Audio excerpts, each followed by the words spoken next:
અને મહત્વના સમાચારોથી શરૂઆત કરીશું। રાજકીય પક્ષો દ્વારા પ્રચંડ પ્રચાર કરવામાં આવી રહ્યો છે। થરાદમાં ભાજપના ઉમેદવાર શંકર ચૌધરીના પ્રચાર માટે અમિત શાહ ખુદ ત્યાં પહોંચ્યા હતા। સભાને સંબોધતા એમને એ સંકેતો આપ્યા છે કે શંકર ચૌધરીને સરકારમાં કોઈ મોટું સ્થાન મળી શકે છે। લોકોને એમને અપીલ કરી, તમે શંકર ચૌધરીને જીતાડીને વિધાનસભામાં મોકલો, સરકારમાં અમે બેસાડી દઈશું। વિગતો મેળવીએ સહયોગી સંજય ચૌધરી પાસેથી। સંજય જી, જે પ્રમાણે થરાદની અંદર અમિત શાહે સંબોધનની અંદર જે વાત કરી તે એક અનેક સંકેતો આપી રહી છે, કારણ કે શંકર ચૌધરી પક્ષના એક વફાદાર નેતા રહ્યા છે અને લાંબા સમયથી તેમણે કેન્દ્ર સ્તરે અને લોકલ સ્તરે પણ કામ કર્યું છે। જ્યારે તેઓ વાવના ધારાસભ્ય રહ્યા હોય કે રાધનપુરના ધારાસભ્ય રહ્યા હોય। સંજય, આપની પાસે ફરીથી આવું તું, જે એ પહેલા અમિત શાહે શું કહ્યું એ સભામાં કેન્દ્રીય ગૃહમંત્રી અમિત શાહ એવું તો શું બોલ્યા કે સૌનું ધ્યાન ખેંચ્યું છે, સાંભળીએ। વિધાનસભામાં બધા મત આપે તો ધારાસભ્ય ચૂંટે ને, જરા જોરથી બોલો ને। પણ તમે શંકરભાઈને મત આપો, ધારાસભ્ય તમે બનાવો, મોટા માણસ બનાવવાનું કામ આ પાર્ટી કરી નાખશે। એટલે એક ચાંપામાં બે કામ થતા હોય તો કરી નાખવા જોઈએ કે ના કરી નાખવું। વિધાનસભામાં બધા મત આપે તો ધારાસભ્ય ચૂંટે ને, જરા જોરથી બોલો ને। પણ તમે શંકરભાઈને મત આપો, ધારાસભ્ય તમે બનાવો, મોટા માણસ બનાવવાનું કામ આ પાર્ટી કરી નાખશે। એટલે એક ચાંપામાં બે કામ થતા હોય તો કરી નાખવા જોઈએ કે ના કરી નાખવું। તો અમિત શાહે સંકેતો આપ્યા છે કે શંકર ચૌધરીને સરકારમાં મોટું સ્થાન મળી શકે છે અને આજ અંગે સંજય આપણી સાથે જોડાયેલા છે। સંજય જી, ચોક્કસ જે પ્રમાણે અમિત શાહના સભાની અંદર થરાદની અંદર પ્રચાર સભાની અંદર જે પણ નિવેદનો આપ્યું છે તે ખૂબ જ મોટા સંકેત તરીકે જોવામાં આવી રહ્યું છે, કારણ કે શંકર ચૌધરી એ પક્ષના વગદાર નેતા રહ્યા છે, પાર્લામેન્ટરી બોર્ડના સભ્ય પણ છે। એટલે શંકર ચૌધરી જો ધારાસભ્ય બને છે તો તેમને કોઈ ઊંચો હોદ્દો અથવા સરકારની અંદર કોઈ મહત્વનું પદ આપવામાં પણ આવી શકે છે તેવી શક્યતાઓ પહેલાંથી જ વર્તાઈ હતી। અગાઉ પણ જ્યારે તે વાવથી ધારાસભ્ય તરીકે ચૂંટાયા હતા ત્યારે તેમને મંત્રીમંડળમાં સ્થાન આપવામાં આવ્યું હતું। વારંવાર તેમને પ્રદેશમાં પણ મોટો હોદ્દો આપવાની વાર્તા છે એ ચર્ચામાં આવી રહી છે। શંકર ચૌધરી જે પક્ષનું અને ખાસ અમિત શાહના અને પીએમ નરેન્દ્ર મોદીના વિશ્વાસુ માણસ ગણવામાં આવી રહ્યા છે। પીએમ જે પ્રમાણે તેમને જવાબદારી આપી છે બનાસકાંઠાની અંદર બનાસ ડેરીના વિકાસ માટેની હોય અથવા તો બનાસ ડેરીની કાશીમાં ઉત્તર પ્રદેશની અંદર બનાસ ડેરીની શાખા ખોલવાની વાત હોય, પ્રોજેક્ટ શરૂ કરવાની હોય, તેમને દરેક સ્તરે સાબિત કરી બતાવ્યું છે કે શંકર ચૌધરીની અંદર વિકાસ માટેની જે ધગશ છે તે છે અને પીએમના માર્ગદર્શન હેઠળ સતત તેઓ વિકાસ કરી રહ્યા છે। આપણી સાથે સહયોગી મનીષ પણ જોડાયેલા છે, તેમને પણ પૂછી છે કે મનીષ, આપ જે પ્રમાણે શંકર ચૌધરીનું પર નિવેદન આવ્યું અમિત શાહનું, બનાસકાંઠાથી લાંબા સમયથી તેઓ રાજકારણમાં સક્રિય છે। શંકર ચૌધરી જો જીતે છે તો તેમને કેબિનેટ મંત્રીમાં સ્થાન મળી શકે છે અથવા તો તેમને કોઈ ઉચ્ચ હોદ્દો આપવામાં આવી શકે। કયા પ્રકારના હોદ્દાની વાત આજના નિવેદનથી સ્પષ્ટ થાય? સંજય, સૌથી મોટી વાત અહીંયા એ છે કે શંકર ચૌધરી પોતે એવું કહે છે કે મને ખબર છે કે મારા વિરોધીઓ હું જીતું એવું ક્યારે નથી ચાહતા, કારણ કે એમને ખબર છે હું જીતીશ તો કોઈ જ મોટા હોદ્દાઓ પર રહીશ, અત્યારે નથી તો પણ મારું બધું જ કામ, જિલ્લાના તમામ વિકાસના કામો મારા થકી જાય છે ત્યાં સુધી। એટલે ભલે તે સરકારમાં ના હોય, સહકારી ક્ષેત્રમાં અગ્રણી હોય, પરંતુ ધાર્યું એમનું જ થાય છે। આખા જિલ્લામાં તમામ માળખાથી લઈને ઉમેદવારોને પસંદગી સુધીના તમામ બાબતોમાં આજે જે ઉમેદવારોના નામ આવ્યા છે લોટરીમાં અથવા તો જે રહી ગયા છે એ લોકો પણ ક્યાંક ને ક્યાંક શંકર ચૌધરી પર પોતાનો દોષનો ટોપલો અથવા તો ધન્યવાદની જે વાત છે એમના સુધી પહોંચાડે છે। એટલે ખૂબ સારી રીતે જાણે છે કે યશ કે અપયશ એ બંને શંકર ચૌધરી સુધી આવશે। પરંતુ આજે જ્યારે કેન્દ્રના સૌથી મોટા નેતા અને ભારતીય જનતા પાર્ટીમાં પ્રધાનમંત્રી મોદી પછી બીજા નંબરના સૌથી મોટા નેતા ગણાય અમિત શાહે જે પ્રકારે કહ્યું છે એનાથી એક વાત ચોક્કસ છે કે શંકર ચૌધરીનું કદ એ જેટલું ભારતીય જનતા પાર્ટીના ગુજરાતના લોકલ નેતાઓ માને છે એના કરતાં અનેક ગણું વધારે છે। કારણ કે મધ અને ખાસ કરીને મધની ખેતી બનાસ ડેરીમાંથી કરવાની વાત હોય કે પછી ગાયના ઘીની વાત હોય, પ્રધાનમંત્રી મોદી સાથેના એમના સંબંધો હોય કે પછી બનારસ અને ખાસ કરીને બીજા રાજ્યોમાં બનાસ ડેરીની બ્રાન્ચ ખોલવાની વાત હોય, આ તમામ બાબતોમાં એમણે પુરવાર કર્યું છે કે બનાસ ડેરી આજે વિશ્વની મોટી ડેરીઓમાંથી એક એની ગણના થાય છે। એટલે વહીવટી કુશળતા એમનામાં જે ભરપૂર ભરેલી છે અને આ ઉપરાંત સામાજિક બેલેન્સનો એક માણસ છે જે ગ્રાસરૂટ લેવલ પર કામ કરે છે। શંકર ચૌધરીની કામ કરવાની સ્ટાઇલથી ત્યાંના સ્થાનિક નેતાઓ જ નહીં પરંતુ કેન્દ્રનું ભારતીય જનતા પાર્ટીનું નેતૃત્વ પણ જાણે છે કે શંકર ચૌધરી કેવી રીતે કામ કરે છે। પરંતુ આવું પહેલીવાર ગુજરાતની રાજનીતિમાં સંજય બન્યું છે કે કોઈ એક નેતાના નામ સાથે આવું કહેવામાં આવ્યું, એક સંકેત આપવામાં આવ્યો હોય કે તમને હવે અહીંયાથી અહીંથી તમે ખાલી એક ધારાસભ્યને ચૂંટો. અત્યાર સુધીમાં એવું આવતું હતું કે તમે એક કમળના ફૂલને જીતાડીને મોકલો, નક્કી તો ભારતીય જનતા પાર્ટીનું કેન્દ્રીય બોર્ડ નક્કી કરશે, નેતાઓ નક્કી કરશે. પરંતુ આવું પહેલી વાર થઈ રહ્યું છે કે કોઈ એક નેતા માટે એમ કહેવાય કે તમે ધારાસભ્ય અહીંથી ચૂંટીને મોકલજો, અમે તમને એક મોટો નેતા પાછો આપીશું. એટલે એનાથી સ્પષ્ટ સંકેત લાગી રહ્યા છે, કારણ કે ભૂપેન્દ્રભાઈ પટેલની આગેવાનીમાં જ્યારે આખી ચૂંટણી લડાઈ રહી છે ગુજરાતમાં, એક ચહેરો નિશ્ચિત થઈ ગયો છે ભારતીય જનતા પાર્ટીમાંથી, તો બીજા નંબરનું સ્થાન અથવા તો એના પછીનું કોઈ મોટું સ્થાન શંકર ચૌધરીને મળે તો એમાં કોઈ નવાઈ નહીં રહે. સંજય. મનીષ, જે પ્રમાણેની વાત છે કે શંકર ચૌધરીને મોટો હોદ્દો મળી શકે છે, કારણ કે અમિત શાહના નિવેદનથી એ જ વસ્તુ સ્પષ્ટ છે.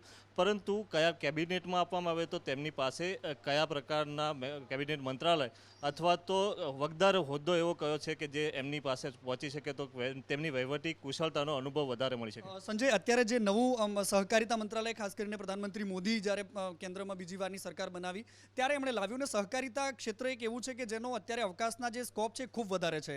ગુજરાત સહકારનું એન્જિન છે, અને ખાસ કરીને એટલા માટે કારણ કે દૂધ ઉત્પાદન જે છે ગુજરાત આખા વિશ્વમાં એક પોતાની અલગ નામના રાખે છે. અમૂલ જેવી મોટી બ્રાન્ડ આખા વિશ્વમાં ગુજરાતની એક આગવી ઓળખ ઊભી કરે છે. બનાસ અને દૂધસાગર ડેરી સહિતની જે મોટી ડેરીઓ છે એમની પણ એક પોતાની મોટી ઓળખ છે.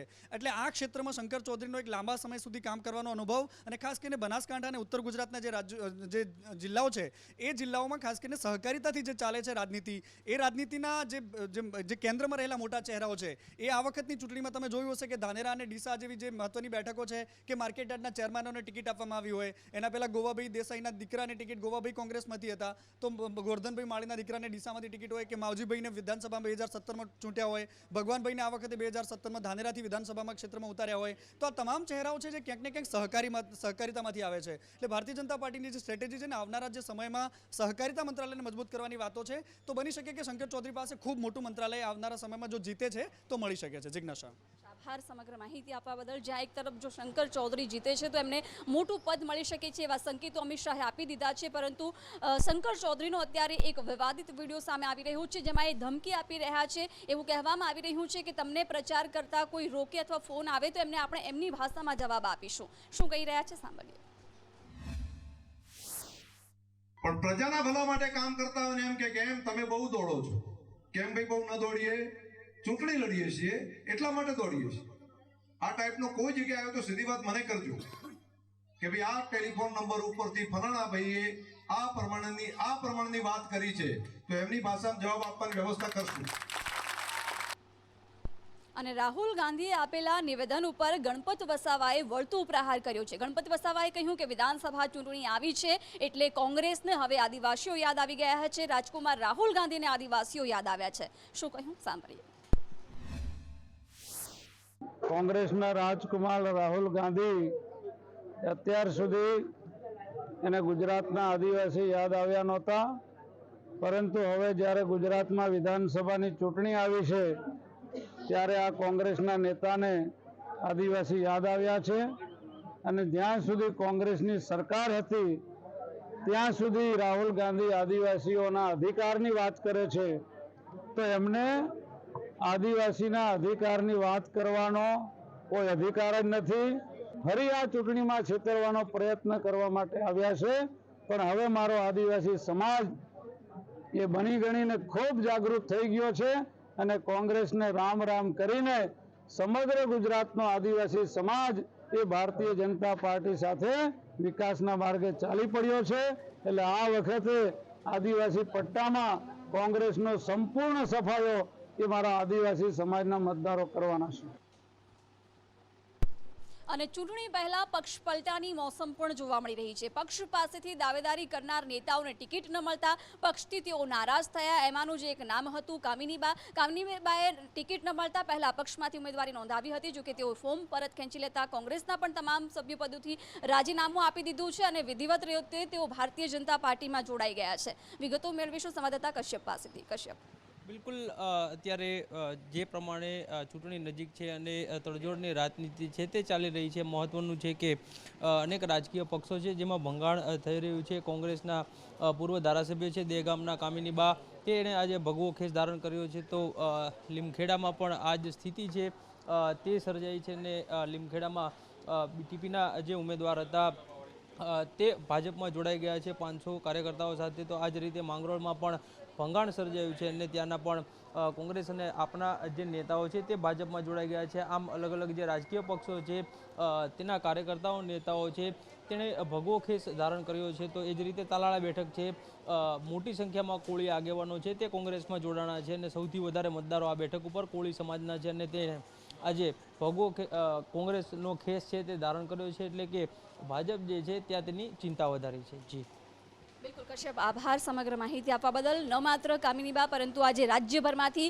અલગ અલગ જિલ્લાઓમાંથી એવા ઘણા દ્રશ્યો સામે આવ્યા કે નારાજ લોકોએ, નારાજ દાવેદારોએ પક્ષપલટો કરી લીધો છે, જેમાં સુરતની માંગરોળ બેઠક પર કોંગ્રેસ અને બીટીપીમાં ગાબડું પડ્યું છે. કોંગ્રેસ અને બીટીપીમાંથી હજારો કાર્યકર્તાઓ છે એક સાથે ભારતીય જનતા પાર્ટીમાં જોડાયા છે. એટલે કે ચૂંટણી પહેલા કોંગ્રેસને મોટો ફટકો પડ્યો છે, બીટીપીને મોટો ફટકો પડ્યો છે. જીનોરા ગામના 25 જેટલા કાર્યકરો ભાજપમાં જોડાયા છે અને આ જ અંગે વિગતો મેળવીશું સંવાદદાતા હિરેન રાવલ પાસેથી. હિરેન,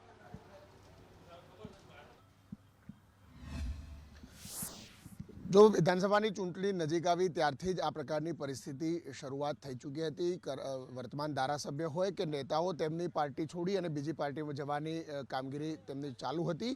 આજે પણ વિધાનસભાની ચૂંટણીમાં મતદાનની તારીખો નજીક આવી રહી છે ત્યારે મહેસાણા જિલ્લામાંથી કોંગ્રેસના આગેવાન અને મહેસાણા જિલ્લામાં સહકારી ક્ષેત્રમાં રહેલા ઘણા એવા નામો છે કે જે આજે ભારતીય જનતા પાર્ટીમાં જોડાયા છે. જેમાં મુખ્ય નામ એજે પટેલ કે જેઓ કોંગ્રેસના મહેસાણા લોકસભાના ઉમેદવાર તરીકે પણ તેઓ રહ્યા હતા અને તેમણે આજે ભારતીય જનતા પાર્ટીનો કેસરીઓ ધારણ કર્યો છે.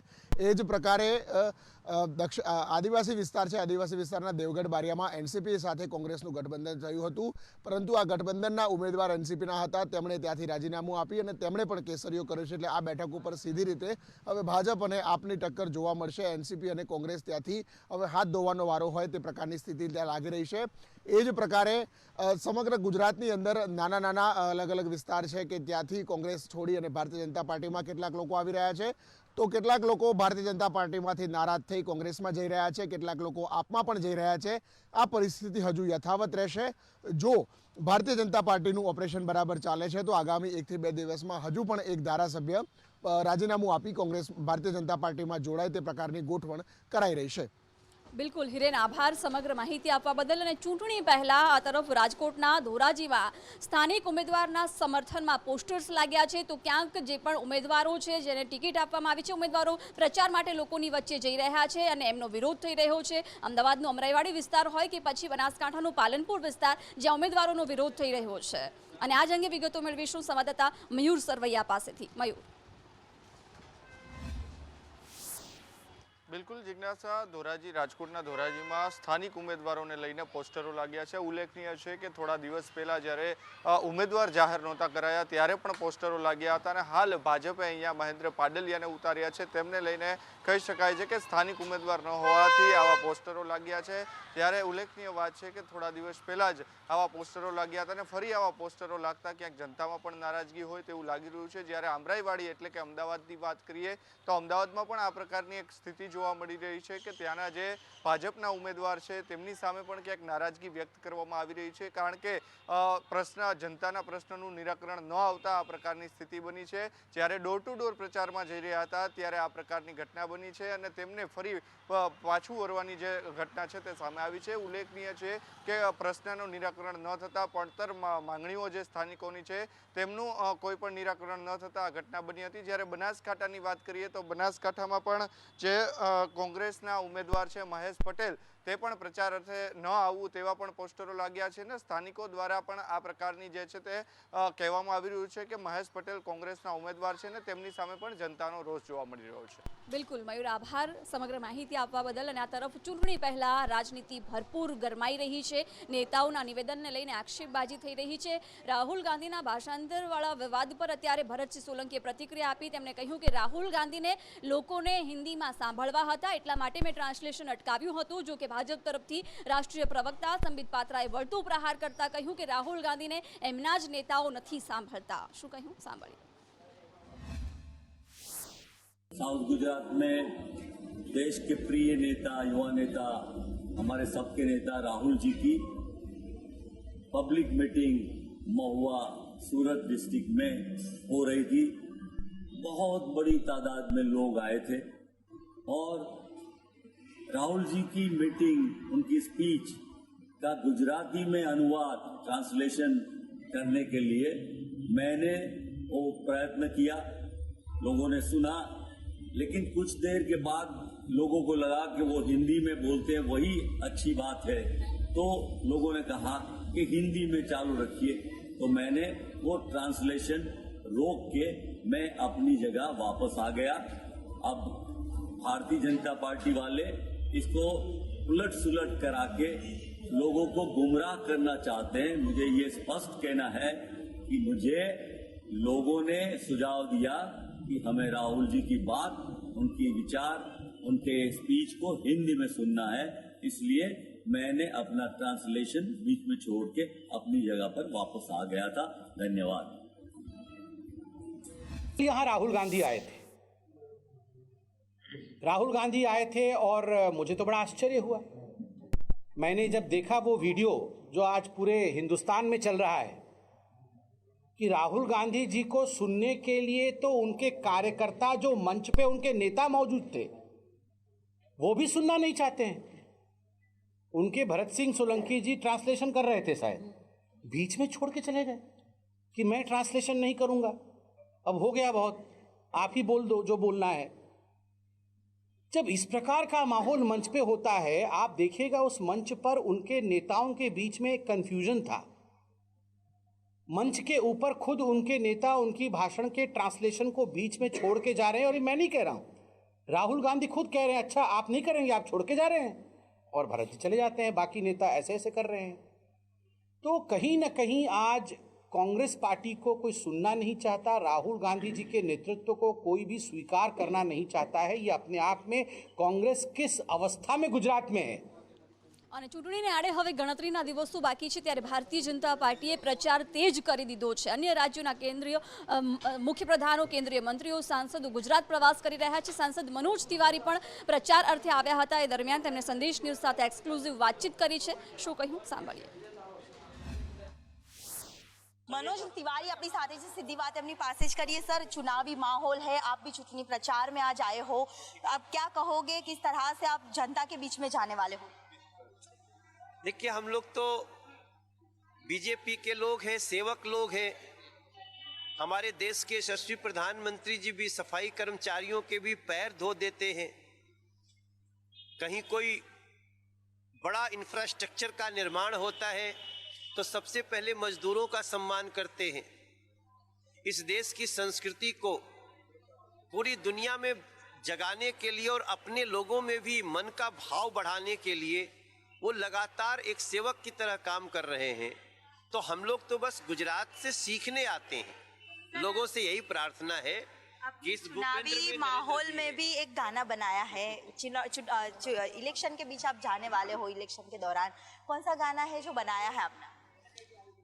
देखिए, बीजेपी सेवक भाव में काम कर रही है। हमारी औकात सेवक की है, वो हमारी औकात, वो नरेंद्र मोदी जी की औकात बताने लगते हैं।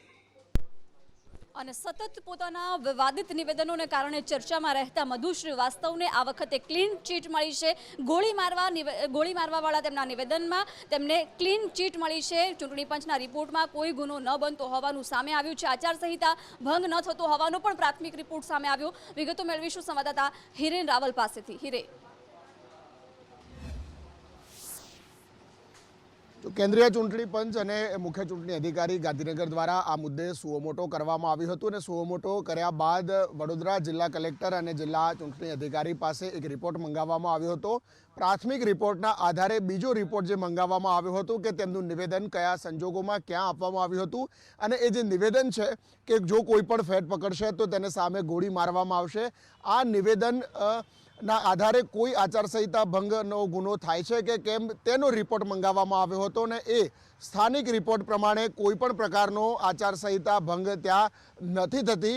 જે નિવેદન હતું એ નિવેદન ઇન જનરલ એટલે કે ચોક્કસ વર્ગ માટે કે ચોક્કસ વ્યક્તિઓ માટે, ચોક્કસ પાર્ટી માટે નહોતું, પરંતુ સર્વસામાન્ય આ પ્રકારનું નિવેદન હતું, અને એટલા માટે આચારસંહિતા ભંગ ત્યાં નથી થતી એ પ્રકારનું અત્યારે હાલ સામે આવ્યું છે। અને સૂત્રો પાસેથી મળતી માહિતી પ્રમાણે તેમને આ નિવેદન બદલ ક્લીન ચીટ છે તે આપવામાં આવી છે। બિલકુલ હિરેન, આભાર સમગ્ર માહિતી આપવા બદલ. અને ચૂંટણી પહેલા ભારતીય જનતા પાર્ટીએ સ્ટાર પ્રચારકોની ફોજ ગુજરાતમાં ઉતારી છે. સ્ટાર પ્રચારકો લોકોની વચ્ચે જઈ રહ્યા છે, પ્રચાર કરી રહ્યા છે. ત્યારે ગોરખપુરથી સાંસદ રવિ કિશન પણ ગુજરાતમાં પ્રચાર અર્થે આવ્યા છે. તેઓ ગુજરાતની જનતાને ગુજરાતીમાં બોલી અને આકર્ષી રહ્યા છે. સાથે જ તેમણે ભારતીય જનતા પાર્ટી બહુમતીથી જીતશે તેવો આશાવાદ વ્યક્ત કર્યો છે. ગુજરાત રાજ્યમાં વિધાનસભાની ચૂંટણીનો ઝંઝાવાતી પ્રચાર કાર્ય શરૂ થયું છે. ત્યારે આજે અરવલ્લી જિલ્લાની 30 ભિલોડા બેઠક ઉપર ફિલ્મ જગતમાં ખાસ જાણીતા અને ગોરખપુર એટલે કે યોગી આદિત્યનાથના જે રાજ્ય છે ઉત્તર પ્રદેશ, ત્યાંના સાંસદ રવિ કિશનજી આજે મેઘરજની મુલાકાતે છે. ભાજપ ઉમેદવાર પીસી બરંડા ઉમેદવાર છે, એમના માટે સભા સંબોધવાના છે. ત્યારે संदेश न्यूज સાથે વાત કરવા માટે આપણી સાથે રवि किशन जी છે. सबसे पहले सर आपका बहुत बहुत हार्दिक स्वागत है यहाँ पे. और अभी जो गुजरात में चुनाव चल रहा है, आप भी दौरे पे हो, क्या बताओगे कैसी रहेगी स्थिति यहाँ बीजेपी की? સંદેશના બધા દર્શક મને જોયો છે બધાને હું સાંસદ રવિ કિશન શુક્લ ગોરખપુરથી આવીને અહીંયા देवतुल जनता ने प्रणाम करूँ छू. और मोदी साहब हमारे सबके अभिभावक हैं, हमारे प्रधानमंत्री हैं यशस्वी. उनका आदेश था कि मैं इस इलाके में आऊँ. ये इलाके में मैं कभी आया नहीं था, ये इलाका मैंने कभी देखा नहीं था, शूटिंग माटे पर नहीं. तो मैंने अपनी आंखों से जो जनता हमने देखा, हजारों की भीड़ आती थी हमको देखने. ये मैं आपको आप ऑन रिकॉर्ड संदेश को मैं बोलता हूँ, महादेव इज्जत रखें हमारे शब्दों पे. हम लोग इस वक्त 140, 145 सीट, 150 सीट तक भारतीय जनता पार्टी आ सकती है. આ તરફ જામનગરમાં રાજનીતિ ગરમાઈ છે. કોંગ્રેસના નેતા નૈનાબા જાડેજાએ પોતાના ભાભી અને ભારતીય જનતા પાર્ટીના ઉમેદવાર રીવાબા જાડેજા ઉપર આક્ષેપ કર્યા હતા. તેમણે કહ્યું કે રીવાબા કેમ અહીં મત માંગવા માટે લોકોની વચ્ચે જાય છે, જ્યારે કે એમનું મતદાન મથક રાજકોટમાં છે. એ પોતે અહીં મતદાન નથી કરવાના, તો શા માટે તેઓ અહીંયા લોકોની વચ્ચે મત માંગવા માટે જાય છે. ત્યારબાદ રીવાબા જાડેજાનું પણ તેમને નિવેદન સામે આવ્યું. તેમણે કહ્યું કે આ નિવેદન મારા નણંદનું નથી, આ કોંગ્રેસના ઉમેદવારનું છે. શું કહ્યું છે સાંભળો. ભાજપના ઉમેદવાર છે, વારે વારે એવું કહે છે કે હું અહીંના છું, અહીંનું જ, પણ એવું તો તમે સાબિત નથી કરી શક્યા કે તમે અહીંના જ છો. કારણ કે આપ જોઈ શકો છો એમના નામથી લઈ, આધાર કાર્ડથી લઈ, એમનું વોટર કાર્ડ પણ હાલની તકે રાજકોટ પશ્ચિમમાંથી બોલે છે. તો અમારો પ્રશ્ન એ છે કે તમે ખુદ પોતાને મત નથી આપતા તો લોકો તમને કઈ રીતે મત આપે? જ્યારે તમે ખુદ બીજા માટે વોટિંગ કરશો રાજકોટથી, તો તમે અહીંયા લોકો પાસેથી કઈ અપેક્ષાથી વોટ માંગી શકો? તો જે મારા નણંદ દ્વારા નથી લેવામાં આવ્યો, કોઈ કોંગ્રેસ પાર્ટીના કાર્યકર્તા દ્વારા, આગેવાન દ્વારા આ વાત કહેવામાં આવી છે. તો મારે એ કહેવાનું કે કોંગ્રેસ છેલ્લા 27 વર્ષથી સત્તાવિહોણી છે. એમની પાસે કોઈ મુદ્દા નથી, કોઈ પ્રચાર માટેનું કોઈ સારા વિકાસની વાતો નથી. એટલે અલ્ટિમેટલી જે બચે છે કે જેનો અર્થ કોઈ જાતનો રહેતો નથી. અને ખાસ મારે એ કહેવાનું કે કદાચ એમને ખ્યાલ હશે કે નહીં હોય, મને નથી ખબર, કે ભારતનું બંધારણ અને ભારતનું સંવિધાન એક બાબત ઉપર ભાર મૂકે છે કે તમે મતદાન કોઈ પણ ક્ષેત્ર તમારું હોય તો તમે ગમે ત્યાંથી તમે ઉમેદવારી પત્રી, વિધાનસભાની ચૂંટણીઓ છે એ ઉમેદવાર તરીકે તમે દાવેદારી કરી શકો છો.